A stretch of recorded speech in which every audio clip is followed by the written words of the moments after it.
If you've been around Buffer's Coffee for more than a hot second, you know that I like to save money, and so that's why I'm constantly always reevaluating our budget. Now, the one line item on our budget that always seems to really vary is our grocery bill. And I found, honestly, that by taking 30 minutes to meal prep, it can be the difference between a $75 grocery bill and a $175 grocery bill. When Miles was born, our meal planning kind of went out the window because we were honestly eating meal to meal, because I gotta be honest, you were pretty distracting when you were first born.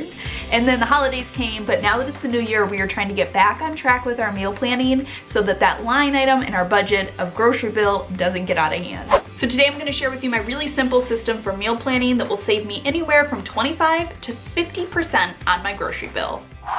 Now, when you think about meal planning, you might think about this, sitting at your computer or on your cell phone, browsing through Pinterest, looking for food inspiration, but the truth is, you don't wanna start your food planning here.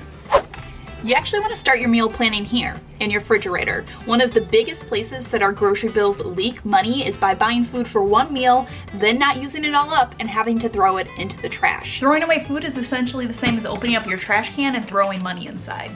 Just kidding, I need that. Basically what you're trying to do is take an inventory of what you have in your kitchen. Take a look in your fridge, take a look in your pantry, take a look in your cupboards, and write down everything you have that you need to use up. Okay, now that you have a list of things that are already in your kitchen, essentially things that are gonna be $0 for this week's grocery bill, it's time to take a look and see if there's any great sales happening at your local grocery store. Now, if you shop at just one store, consider getting their flyer or just opening up their app on your cell phone. This will allow you to browse and see what is on sale. Now, if you have a few stores near you, consider using a productivity app. I like using the app Flip lately, which allows you to search a wide database of circular flyers and coupons. This way I can see which stores have the best deals this week near me. Okay, so now that you have a list of everything in your kitchen and everything that's on sale at your local grocery store, it's time to start making your meals. Now, some meals are gonna come a little bit more naturally. I see that I have lettuce and leftover bacon. I could probably make BLTs, but other ingredients might take a little bit of sleuthing. Now, certainly you can use websites like Pinterest. For example, I have some Brussels sprouts, so I might type in recipes with Brussels sprouts to get some ideas, but you could also try a recipe database. I like supercook.com because this allows you to choose certain ingredients and then it'll suggest meal ideas based on that. It sort of becomes a little bit like doing Tetris with your food, because you have your inventory column, you have your sale column, and you're trying to piece it together into meals and then make a list of what you still need to get at the grocery store to make it happen. And now it's time to head to the grocery store. You've got your list, you got what items you need to get, so get in the car, head to the grocery store, right? Actually, maybe not. Another one of my money saving tips for groceries is to consider ordering your groceries online through your grocery store's app or through their website. Listen, grocery stores are just like every other store. They're gonna tantalize you with end caps and displays so that you see something and you think, gee, I need this, and it ends up in your cart even though you didn't really need it.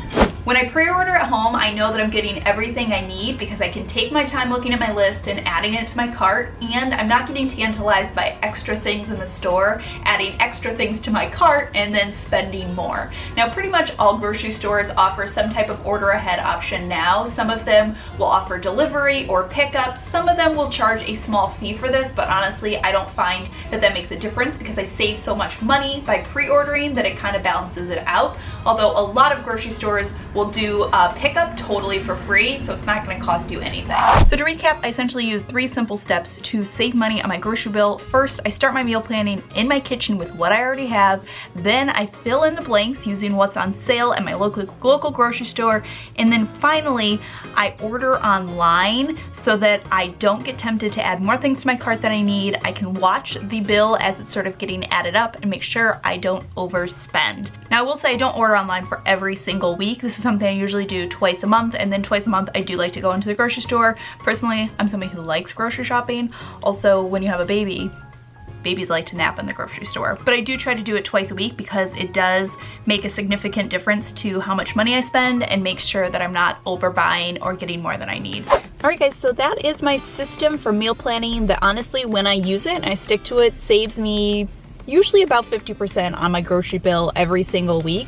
I kind of want to mention a few other really quick money saving tips when it comes to grocery shopping. And the first one is, if there's something that you use a lot and it goes on sale, to purchase it while it's on sale, even if it's not on your grocery list. So let me give you an example of this. My husband and I eat a lot of English muffins, and we've tried a lot, and we tried the store brand and the generic, but we just don't like them. We like the Thomas's English muffins, but Thomas's English muffins are $4 a package. However, my grocery store puts them on sale like every other month, and you can buy one and get 2 for free. So even if English muffins aren't on my grocery list that week, it's worth it for me to stock up then, because I can get like 6 packages of English muffins for $8 as opposed to buying a package every week and spending $24. So the idea kind of is to get things while they're on sale if it's something you'll use a lot. But keep in mind that this is really only going to work well if you're good at meal planning. And another example of something I always buy on sale is ground turkey, because we use it for chili, we'll use it for turkey burgers, tacos, whatever. So my grocery store will put it on BOGO, and I'll stock up then and put it in the freezer.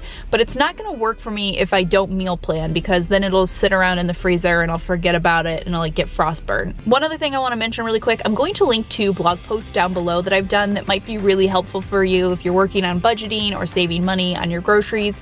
I have one blog post that is our really simple system that we use for our monthly budgeting.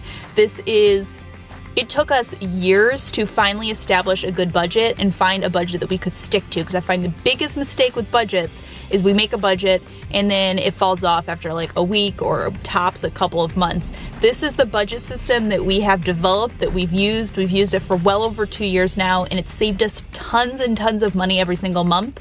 And that brings me to my next point of my second blog post I'm gonna put down below, which is the blog post where I wrote all about how we paid off over $70,000 worth of debt in less than a year. And a lot of it has to do with using this budget system. So I will link those 2 blog posts down below. Somebody definitely just pulled up next to me in the parking lot, and I'm just talking to myself and my camera, and they're just gonna have to deal with it. But that does it for today's video. Thank you so much for stopping by and watching. I hope you guys are having a fantastic day, and I will see you all in my next video. Are you fascinated? Look at you.